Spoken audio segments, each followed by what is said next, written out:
প্রথমেই বিএনপিকে দিয়ে শুরু করি। শহীদ প্রেসিডেন্ট জিয়াউর রহমানের সময়টিতে বিএনপির সঙ্গে ভারতের একটা চলনসই সম্পর্ক ছিল, কিন্তু একটা বন্ধুত্ব বলা যাবে না। বিএনপির বিপরীতে জনাব এরশাদ সাহেবকে তারা পছন্দ করেছিল এবং এখনো পর্যন্ত সত্যিকার অর্থে যদি তাদের সাথে কারোর দ্বিপাক্ষিক সম্পর্ক থাকে সেটি এরশাদ সাহেব জিএম কাদের জাতীয় পার্টি, অর্থাৎ সে 1981 সন থেকে আজ পর্যন্ত ট্রাস্ট অফ দি রিলেশনশিপ। কিন্তু আওয়ামী লীগকে তারা ব্যবহার করেছে,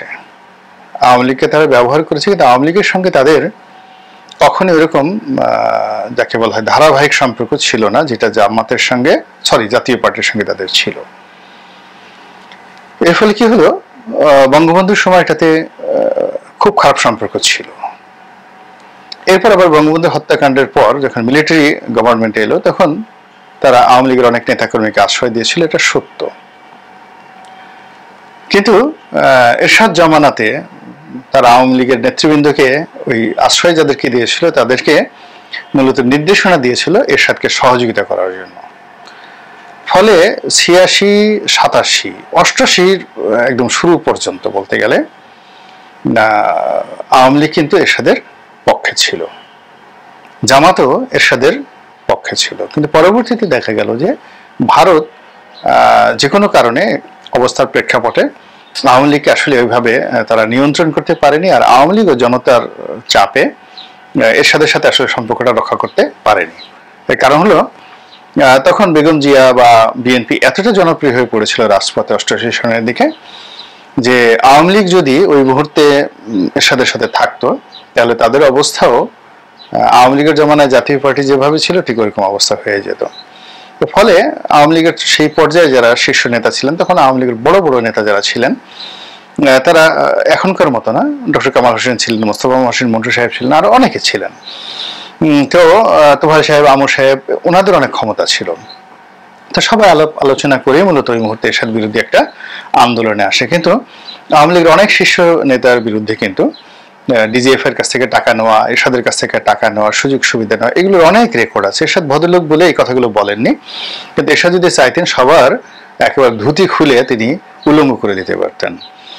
তো এই যে 88 নির্বাচনে অংশগ্রহণ করার জন্য আওয়ামী লীগের টাকা দেওয়া হয়েছিল, শেখ হাসিনার সঙ্গে লং ড্রাইভে যাওয়া হয়েছিল, এই সকল কথাবার্তা নিয়ে বিভিন্ন মানুষ বিভিন্ন কথাবার্তা বলেছে, কিন্তু এরশাদের পক্ষ থেকে কখনো কোনো কথা বলা হয়নি। কিন্তু যারা সামরিক কর্মকর্তা, যারা টাকার বস্তা টানাটানি করতেন, তো তারা যে সকল রসাত্মক কথাবার্তা বলেছেন যেগুলো শুনলে আপনাদের অনেকের ঈমান নষ্ট হয়ে যাবে, যা হোক নিবে সেদিকে যাবো না। কিন্তু যেটি হলো আওয়ামী লীগকে তারা ব্যবহার করেছে বিভিন্ন সময়টিতে, মূলত বাংলাদেশে যে ভারত বিরোধী শক্তি বিভিন্ন সময় ক্ষমতা যাওয়ার চেষ্টা করেছে, এস্টাবলিশ হওয়ার চেষ্টা করেছে, তাদেরকে দমন করার জন্য আওয়ামী লীগকে ব্যবহার করেছে। আবার আওয়ামী লীগ যখন একটু বাড়াবাড়ি করেছে তখন আওয়ামী লীগকে জাতাও দিয়ে দিয়েছে ভারত।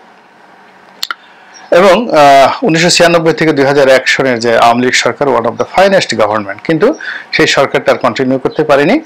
এই কারণে পারেনি যে ভারত চায়নি। তো এই গেল তাদের কথা। কিন্তু বিএনপির ক্ষেত্রে যেটা হলো, বিএনপিকে তারা অবস্থার প্রেক্ষিতে, অর্থাৎ বিএনপি যখন একেবারে বিজয় লাভ করেছে কেবলমাত্র তখনই ভারত তাদের সঙ্গে বন্ধুত্ব করেছে, আর যখন বিএনপি একটু বিপদে পড়েছে অমনি বিএনপির বিরোধিতা করেছে। তো এই কারণে কি হলো যে ভারতের প্রতি, ভারতের রাজনীতিবিদদের প্রতি বিএনপির একটা অভিশাপ রয়ে গেছে। এর কারণে বিএনপি কার্যত ভারতকে আসলে কখনো বিরক্ত করতে চায়নি, ভারতের সাথে শত্রুতাও চায়নি।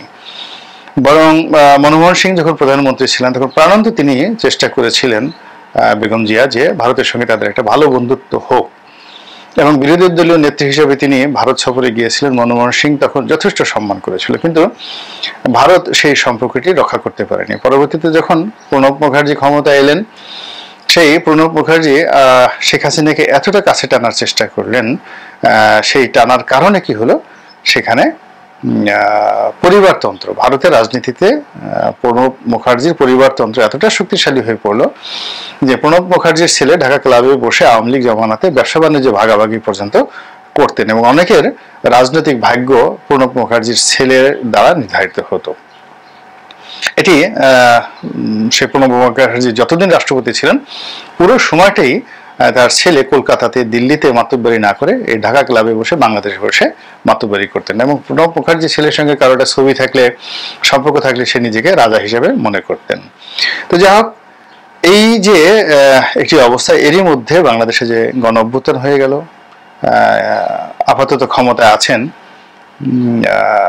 ডক্টর মোহাম্মদ ইউনূস এবং তিনি খুবই জোশ দেখাচ্ছেন ভারতের বিরুদ্ধে এবং ইউনূস যারা সমর্থক আছেন বাংলাদেশে তারা তো খুবই খুশি যে এমনও নেতা হতে পারে, ভারতের মুখে মুখ রেখে কথা বলছে, চোখে চোখ রেখে কথা বলছে, যে কথা কোনোদিন জিয়াউর রহমান সাহেব বলতে সাহস পাননি, বঙ্গবন্ধু বলতে সাহস পাননি, সেই কথা এখন ডক্টর ইউনূস সাহেব বলছেন। এই কথা বলে আমরা অনেকেই খুব আত্মতৃপ্তি অনুভব করছি। আবার ভারতীয় যিনি রাষ্ট্রদূত আছেন তিনি আওয়ামী লীগ জামানাতে বড় বড় মন্ত্রীদের সাথে বসতেন ক্রস লেগ করে, পায়ের উপর পা তুলে একদম চেয়ারে হেলান দিয়ে তিনি বসতেন। আর এখন তিনি একেবারে কাছুমাছু করে মাথা নিচু করে দু পা ভাঁজ করে পিছনে দিয়ে বসছেন। আর আমাদের যারা উপদেষ্টা মণ্ডলী রয়েছেন, ছোট হোক বড় হোক, সবাই পায়ের উপর পা তুলে একেবারে বাপের বেটা সাদ্দামের মতো তারা বসছেন। এবং এই দৃশ্য দেখে আমরা অনেকেই বলছি হ্যাঁ হ্যাঁ, সরকার হলে তো এরকমই হওয়া উচিত, বাপের বেটা দেখো এখন ভাব দেখাও। হ্যাঁ, এখন পায়ের উপর পা তুলে ইন্ডিয়ান এম্বাসির লোকজন একটু বসুক। এই সরকারকে অনেকে কিয়ামত পর্যন্ত চাচ্ছেন যে এই ভারতকে উচিত শিক্ষা দেওয়ার জন্য এরকমই আসলে অ্যাটিটিউড হওয়া উচিত। যাই হোক, এটার ভবিষ্যৎ কি যা কি, এটা আমি একটা ছোট উদাহরণ দেই। সেটা হলো আমেরিকার ব্লু প্রিন্ট হয়ে গেল, তারা আক্রমণ করবে ইরাক এবং ইরাকের যে অপারেশন ডেজার্ট স্টর্ম, সাদ্দামের বিরুদ্ধে যে প্রথম যুদ্ধটা হয়েছিল, তো সেই যুদ্ধে কিন্তু তারা ইরাক আক্রমণ করেনি। তো সেই যুদ্ধ শুরু করার আগে তৎকালীন প্রতিরক্ষা মন্ত্রী রামসফেল্ড এবং আমেরিকাতে যে কজন খুব যাকে বলা হয় প্রমিনেন্ট প্রতিরক্ষা মন্ত্রী in the history of America, তার মধ্যে রামসফেল্ড অন্যতম। তিনি যুদ্ধ শুরুর আগে একেবারে শেষ বার্তা হিসেবে তিনি সাদ্দামের কাছে গিয়েছিলেন এবং সাদ্দাম ঠিক এইভাবেই একটা ভাবসাব দেখিয়ে তিনি তার সঙ্গে তুচ্ছতাচ্ছিল্য করার চেষ্টা করেছিলেন। আর রামসফেল্ড ওটাকে এনজয় করার জন্য তিনি তার সামনে বলতে গেলে বসেনই নাই, মানে আমরা যেভাবে হুজুরদের সামনে দাঁড়াই ওভাবে তিনি হাত জোড় করে তিনি দাঁড়িয়েছিলেন। এর পরিণতি আমরা জানি, যখন কোনো সুপার পাওয়ার শক্তিশালী ব্যক্তি প্রাণী মুহূর্তের মধ্যে তার যে শক্তিমত্তার যে উল্টো জিনিসটা তারা করে ফেলে, ইট মিনস তারা একটা বড় কিছু করার জন্য প্রস্তুতি নিচ্ছে। আপনি আপনার নিজের দিকে দেখেন, আপনি যখন কাউকে একটা থাপ্পড় মারতে চান খুব হালকাভাবে, তখন আপনাকে কিন্তু হাত পেছনে নিতে হয় না, আস্তে করে আপনি একটা চড় মেরে দেন। কিন্তু আপনাকে যদি জোরে একটা থাপ্পড় মারতে হয় তাহলে আপনাকে হাত পেছনে নিতে হবে এবং যত বেশি পেছনে নেবেন আপনার থাপ্পড়টা তত বেশি শক্তিশালী হবে। একইভাবে ঘুষি, আপনি যদি কাকে ঘুষি মারতে চান সেক্ষেত্রে আপনার হাতটি পেছনে আনতে হবে। এখন এই যে ভারত যে ব্যাকফুটেজে চলে গিয়েছে, ভারত আসলে এখানে ব্যাকফুটেজে যাওয়ার মতো ভারতের একটা সিঙ্গেল জিনিস নেই। আমাদের রিজার্ভের একটা অংশ ভারতে জমা আছে এখন পর্যন্ত।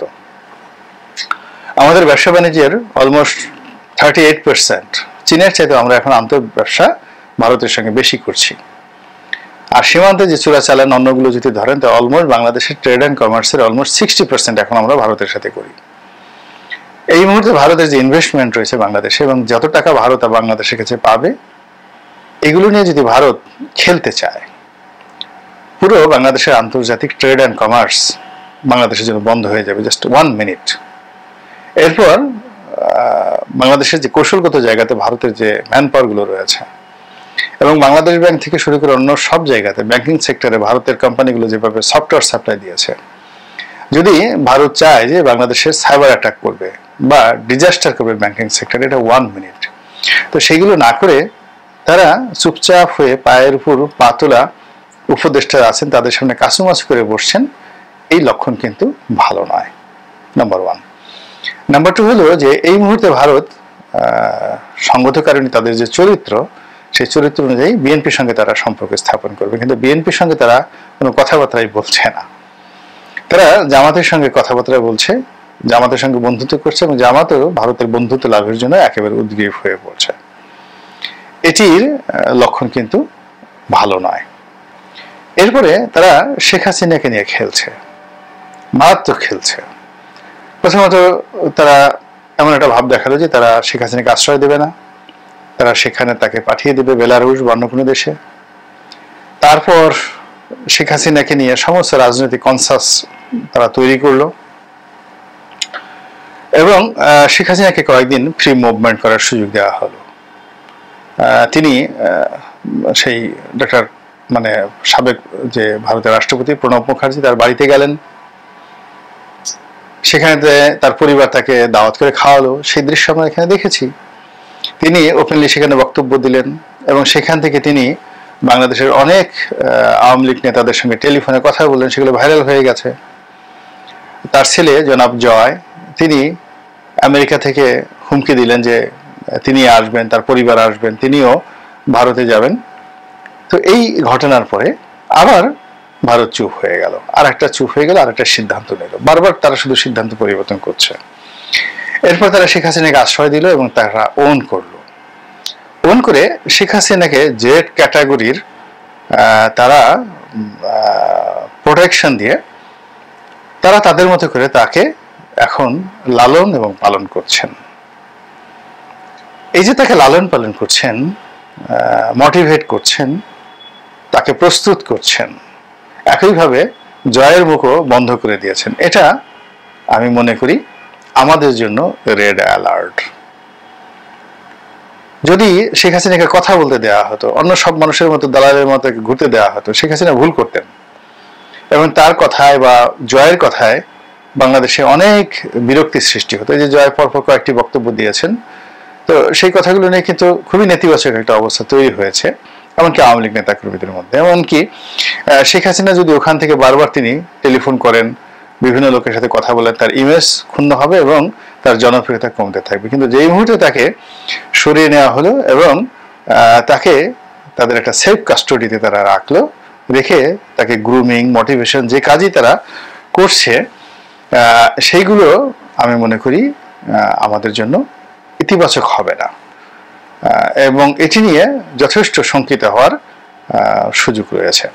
কাজেই বর্তমান যারা আছেন রাষ্ট্র ক্ষমতা এবং আগামীতে যারা আসবেন, তারা ভারতের যে চাণক্য নীতি, সেই চাণক্য নীতি তাদের বুঝতে হবে এবং ভারত যে এখন হঠাৎ করে অশোক চক্রকে ব্যবহার করছে এবং তাদের পার্লামেন্টে অশোক চক্র স্থাপন করছে এবং অবিভক্ত ভারতের যে মানচিত্রটি, যেটি সম্রাট অশোকের যুগে ছিল, ইউনিফাইড যে ম্যাপ, সেই ম্যাপটি তারা এখন তাদের পার্লামেন্ট ভবনে স্থাপন করেছে।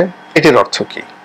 তারা নেহেরীয় ডক্ট্রিন তারা বাস্তবায়নের চেষ্টা চালাচ্ছে।